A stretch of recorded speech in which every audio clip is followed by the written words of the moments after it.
আসসালামু আলাইকুম এভরিওয়ান। আজকে আমি জীবনের প্রথম নিজে হাতে রান্না করলাম খাসির পায়া বা নিহারি। আর গরম গরম এই পায়া খেতে কিন্তু অসাধারণ ছিল। খাসির পায়া রান্না করার জন্য প্রথমে আমি খাসির পায়াগুলো ভালোভাবে গরম পানি দিয়ে ধুয়ে পরিষ্কার করে নিয়েছি। এর মধ্যে পেঁয়াজ কুচি, কাঁচামরিচ কুচি, গোটা গরম মশলা, আদা রসুন বাটা, হলুদের গুঁড়া, মরিচের গুঁড়া, ধনিয়ার গুঁড়া, জিরার গুঁড়া, লবণ ও সামান্য তেল দিয়ে ভালোভাবে মেখে নিয়েছি। আমি এখানে সব গরুর মাংসের মশলাই ব্যবহার করেছি, কোনো এক্সট্রা মশলা ব্যবহার করিনি, অতিরিক্ত কোনো মশলাও ব্যবহার করিনি, কারণ হালকা পাতলা মশলাই নিহারি বেশি মজা লাগে। এবার হাত ধুয়ে পানি দিয়ে দিলাম।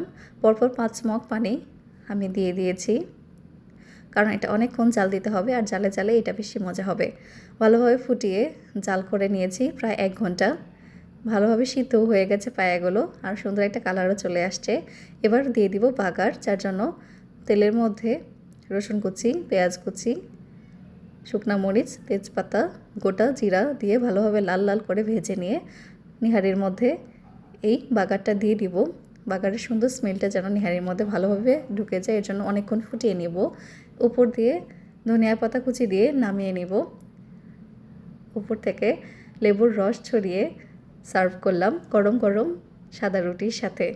খেতে কিন্তু অসাধারণ ছিল। Thank you.